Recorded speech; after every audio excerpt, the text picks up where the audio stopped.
Es gribētu iesākt ar tādu ievadiņu un pajautāt, kurš vēlas saņemt svētību no tā kunga? Amen. Kurš vēlas piedzīvot Dievu tuvumu? Amen. Kurš grib savā dzīvē piedzīvot taisnību, mieru un prieku svētajā garā? Amen. Šīs ir tās lietas, pēc kurām mēs, kristieši, savā ikdienā tiecamies. Patiesībā es pat teiktu ne tikai ticīgie, bet arī cilvēki, kas pat Jēzu Kristu nepazīst.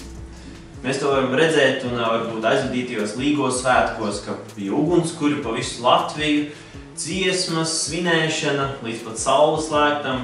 Un mēs varētu tā teikt, kurš cilvēks nevēlas priecāties?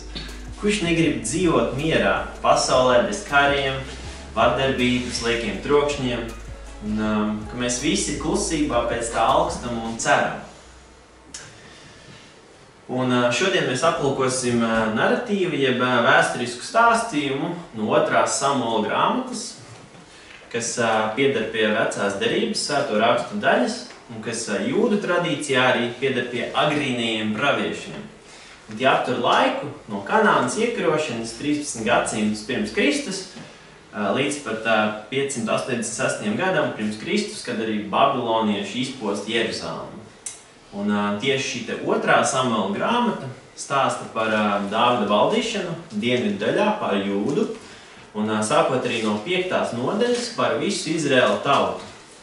Un šī 6. nodaļa, ko mēs aplūkosim šodien, arī stāsta par to, kā Dāvids nogādā Dieva šķirstu apakaļ Jeruzalemē.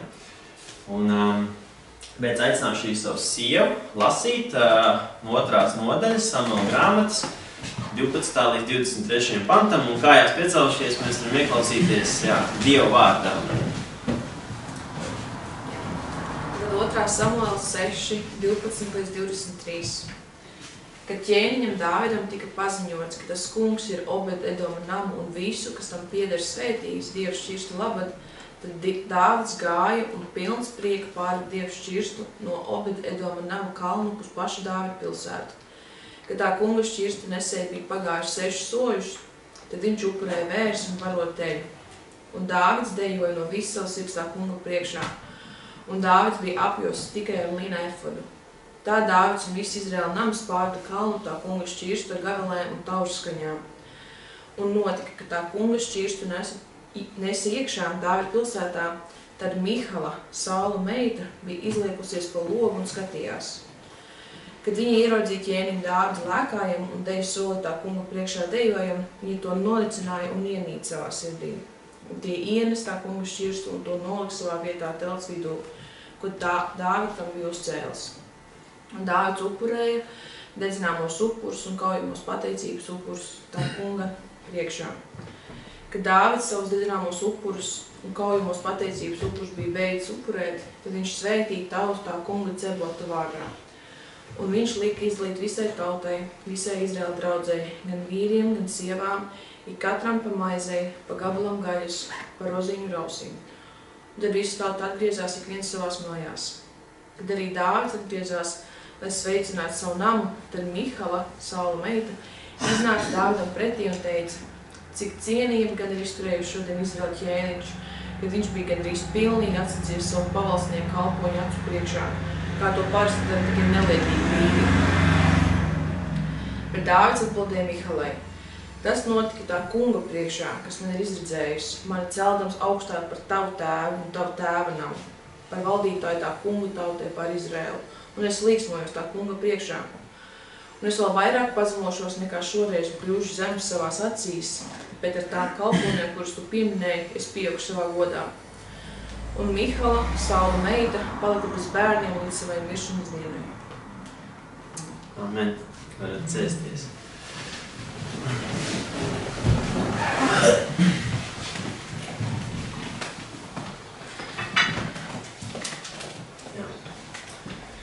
Dieva šķirsta nešana uz Jeruzalemi.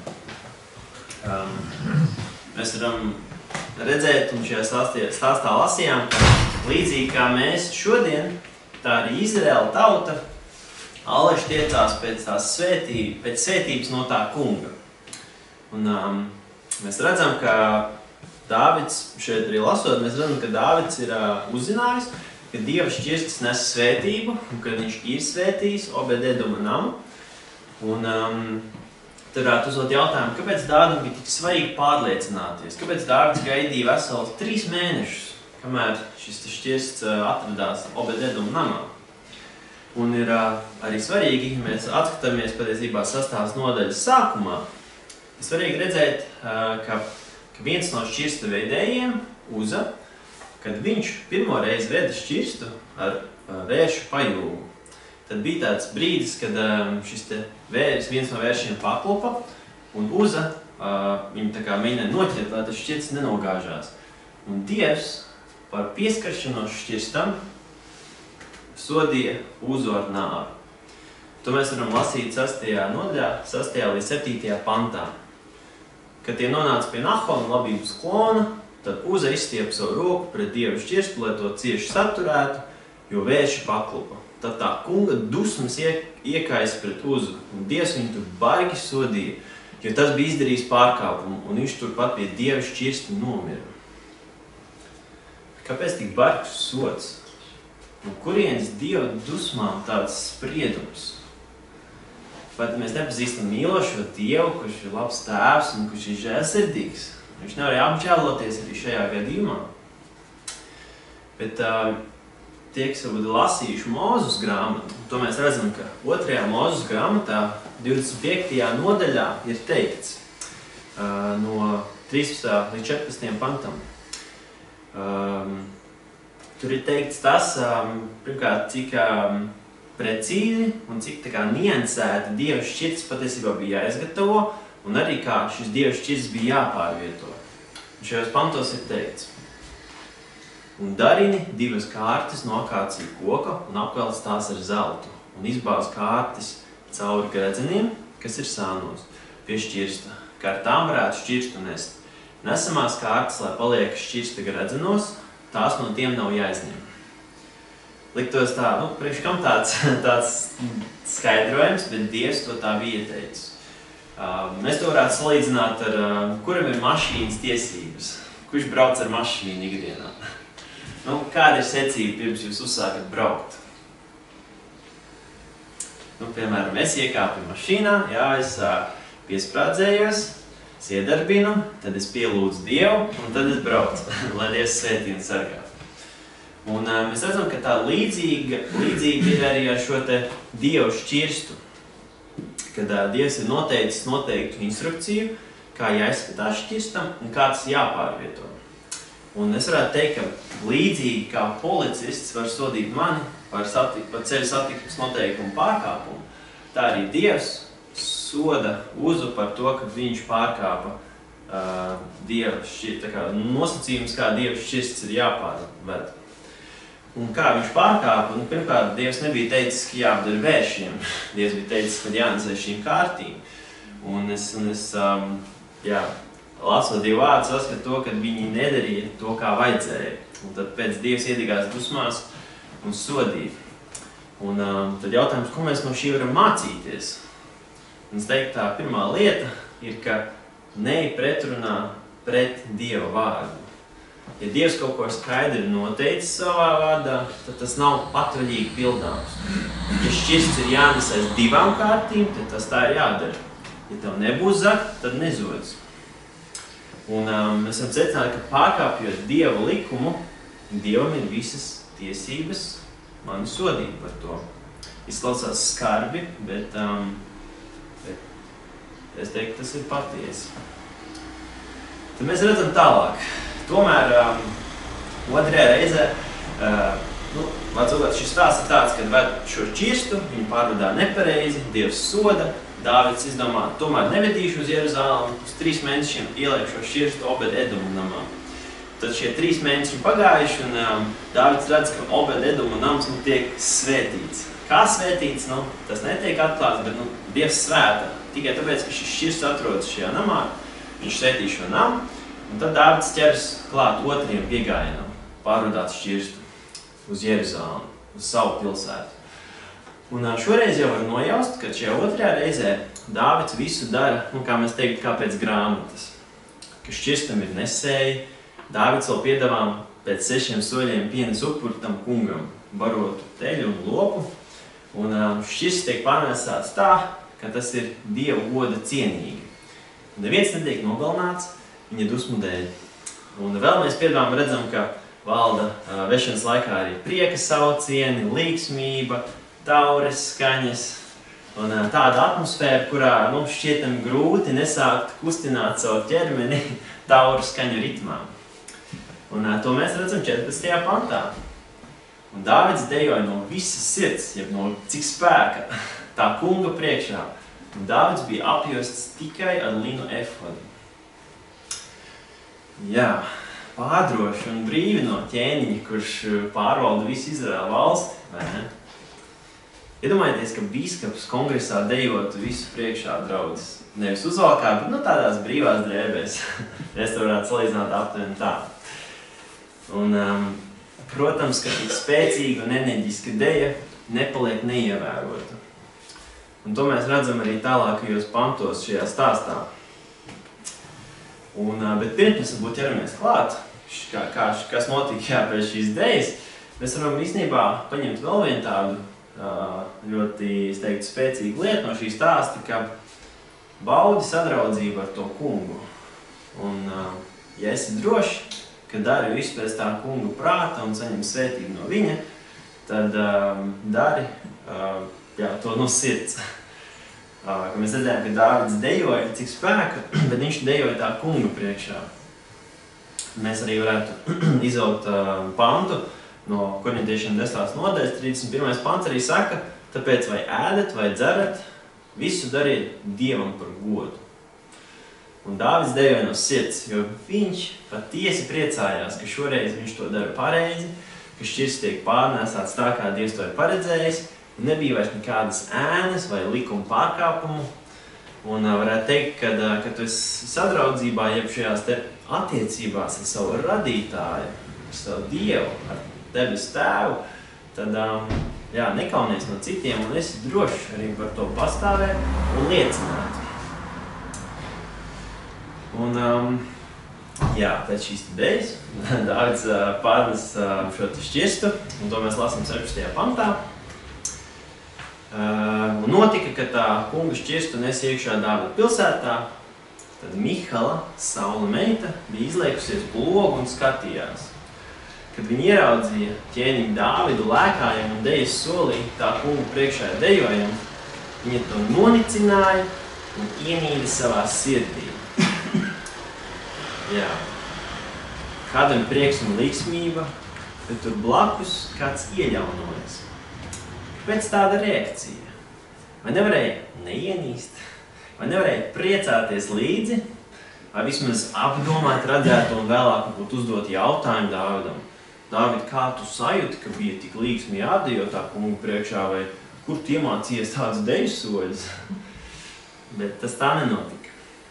Pēc tam, kad Dāvids jau bija ienes šo šķirstu savā telts vidū, ko viņš bija uzcēlis tam kungam, un kad viņš bija jau upurējis dedzināmos upurus un pateicības upurus tam kungam, svētījis tautu tā kunga Cebota vārdā un izdalījis vēl katram klātesošajiem cienastu un atgriezies mājās, lai arī savu namu svētītu. Dāvidu sagaida kas negaidīts.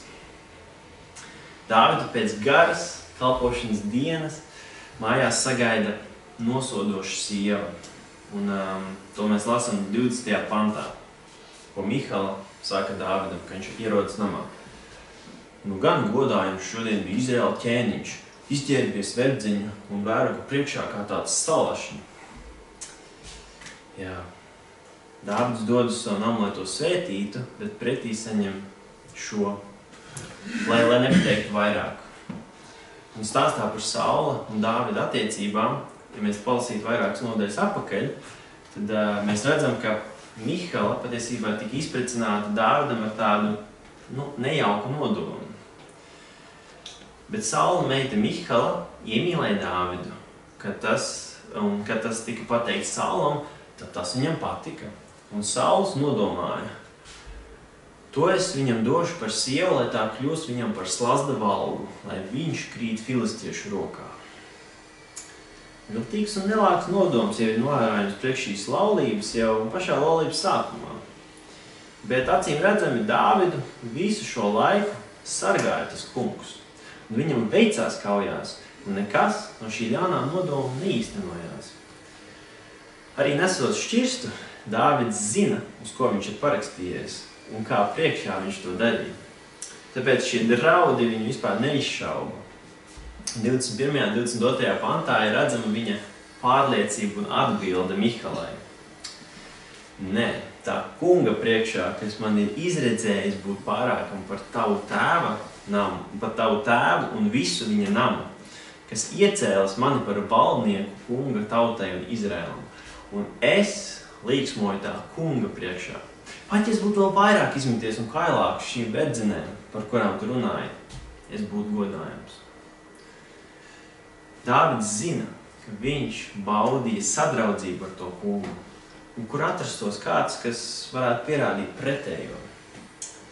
Arī pētot dziļāk un apskatot citu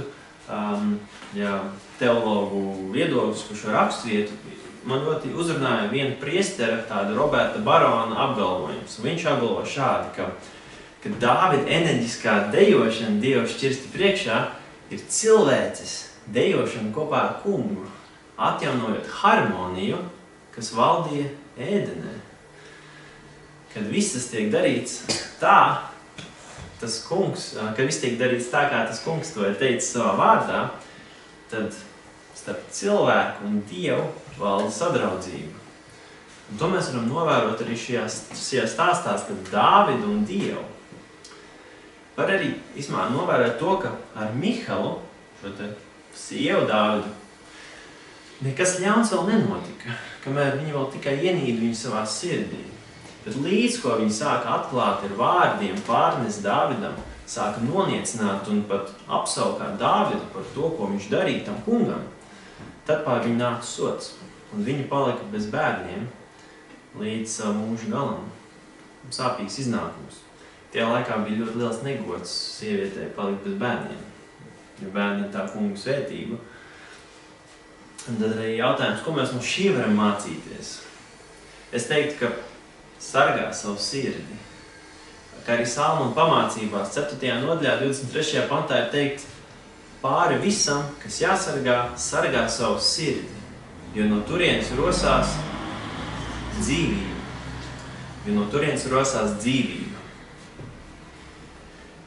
Ja tavā sirdī ir iezadzies naids vai nosodījums pret savu brāli vai māsu, es teiktu, ej pa priekšu pie Dieva. Neizgāz savu nicinājumu uz otru. Jā, protams, nevienmēr visi, kas tā apgalvo, vienmēr patiešām ir sadraudzībā ar to kungu kā Dāvids. Bet pirms tu ej otram kaut ko teikt, nes to Dieva priekšā. Saki to viņam, lūdz par otru cilvēku, un tad mīlestībā un pazemībā pamāci otru. Arī Pāvela 1. vēstulē Timotejam 5. nodaļā 21. un 2. pantā ir teikts, es svēti piekodinu Dieva un Kristus Jēzus un izredzēto eņģeļu priekšā. Tur šīs lietas bez aizsprieduma, nedarīdams neko aiz naida, ne aiz draudzības. Rokas nesteidzies nevienam uzlikt un neuzņemies atbildību par svešiem grēkiem, bet pašu glabā šķīstu. Un vai jūs zināt, kas vēl patiesībā iejāja Jeruzalemē 1000 gadus vēlāk, pēc tam, kad Dāvids jau bija iejājis? Un ko vēl Izraēla tauta sagaidīja ar līksmību? Jēzu Kristu. Jā, droši. Pareizā atbilde ir Jēzus. Jēzus Kristu. Un ka tālāk Jēzus Kristus, šis svaidītais, šis gaidītais, patiesi Dievs un patiesi cilvēks. Un tās labās ziņas ir, ka caur viņu mums ir pieeja pie Tēva, pie Dieva. Un Jēzus Kristus ir cietis, miris un augšām cēlies, lai es varētu lūgt piedošanu Dievam un piedot arī caur to citiem, kā Kristus man ir piedevis. Un pēc šīs te izlīdzināšanās ar Dievu sako miers, sako prieks svētajā garā. Un man arī lūkšana ir, lai Dievs dod, ka mēs nepasakam neīstos vārdus, ka mēs neceļam šķelšanos, ka mēs nedaram to par piedaudzību sev pašiem, arī kā Dievvārds saka.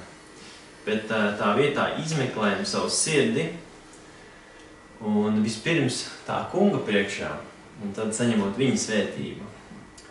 Un es ticu, ka patiesībā Dieva sirds ir, ka mēs visi esam sadraudzībā ar viņu un attiecībās ar viņu, kā attiecībās ar mīlošu tēvu. Un es ticu, ka tālāk šīs attiecības, ka mēs satveram, ka Dievs ir kā mūsu mīlošais tēvs un ka viņš arī katru no mums grib saukt vārdā, vai ne, kā labais gans. Un ka viņš mums katrs saka, ka tu esi mums mīļotais dēls un mīļotā meita, uz kuru man ir labs prāts, ka mēs tiešām dzīvojam šajā dievbērnībā, kā Dieva bērni. Tad es ticu, ka arī tālāk šīs attiecības mēs varam ienest ar mūsu tuvāko un arī saviem mīļajiem.